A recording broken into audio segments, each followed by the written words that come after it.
আসসালামু আলাইকুম প্রিয় শ্রোতা। আজকের ভিডিওটি খুবই গুরুত্বপূর্ণ, তাই সকলের কাছে অনুরোধ রইল না টেনে সম্পূর্ণ দেখার। আজকের গল্পটা হলো এক তাকওয়াবান যুবকের মৃত্যুর ঘটনা।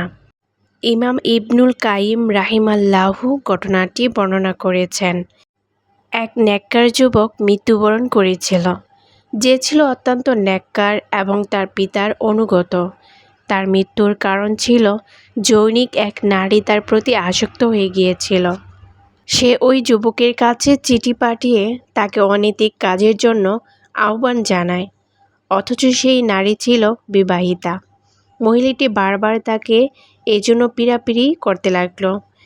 তাই সেই যুবকটি বিষয়টি তার এক বন্ধুকে জানালো। বন্ধুটি তাকে বলল, তুমি তোমার পরিবারের কোনো মহিলাকে তার কাছে পাঠাও, যেন তাকে উপদেশ দেয়, ধমকায়। তাহলে আশা করা যায় সে তোমাকে বিরক্তি করা বন্ধ করবে। কিন্তু যুবকটি তা আর করল না।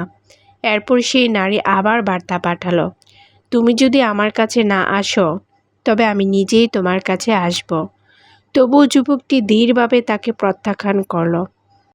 যখন নারীটি তার থেকে সম্পূর্ণ নিরাশ হয়ে গেল, তখন সে এক জাদুকরী নারীর কাছে গিয়ে তাকে মোটা অঙ্কের প্রতিশ্রুতি দিল, যেন কোনোভাবে এই যুবকের মনে কামনা জাগিয়ে দেয়।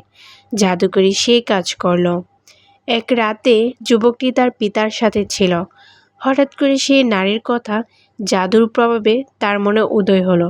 এমন এক অস্থিরতা ও উত্তেজনা তৈরি হলো যা সে আগে কখনো অনুভব করেনি। তার মস্তিষ্কেও বিকৃত হওয়ার উপক্রম হলো।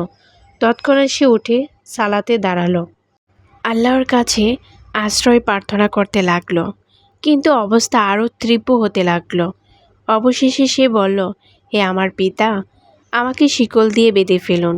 পিতা বিস্মিত হয়ে বললেন, বাবা তোমার কি হয়েছে? তখন সে পুরো ঘটনা খুলে তাকে বলল। তার পিতা তাকে শিকল দিয়ে বেঁধে একটি ঘরে রেখে দিলেন। এরপরও সে যন্ত্রণায় ভীষণভাবে ছটফট করতে লাগলো, যেন একটি ষাঁড় ব্যথায় আর্তনাদ করছে। এভাবে একসময় তার অস্থিরতা থেমে গেল। সব কিছু নিস্তব্ধ হয়ে এলো। দেখা গেল সে আর বেঁচে নেই, আর তার নাক দিয়ে অঝরে তাজা রক্ত ঝরছে।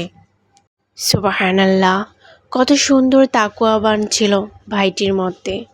আর বর্তমানে ছেলেমেয়েরা উভয়ই কত সহজে পাপ করে ফেলছি, কত জেনা করছি, কত পাপ করছি, না জেনে আল্লাহ আমাদের উপর কত নারাজ হচ্ছেন। একবারও চেষ্টাও করছি না এই সব পথ থেকে ফিরে আসার।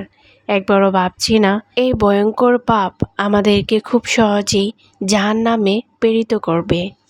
বর্তমানে ছেলেমেয়েরা এই জেনাটাকে একটা সামান্য খেলনা মনে করছে। তারা ভাবছে না এটা কত বড় ভয়ঙ্কর পাপ। আল্লাহ তাআলা সব কিছুর ক্ষমা করে দেন, কিন্তু জেনাকারীদের, ব্যভিচারীকারীদের ক্ষমা সহজেই করেন না। হে আল্লাহ, আমাদের প্রত্যেক ভাই বোনদের মতে তাকওয়া পূর্ণ করে দাও, নিজেদের বিবেক বুদ্ধিকে জাগ্রত করিয়ে দাও এবং এসব পাপ কাজ থেকে বিরত থাকার তৌফিক দান করো। আমিন।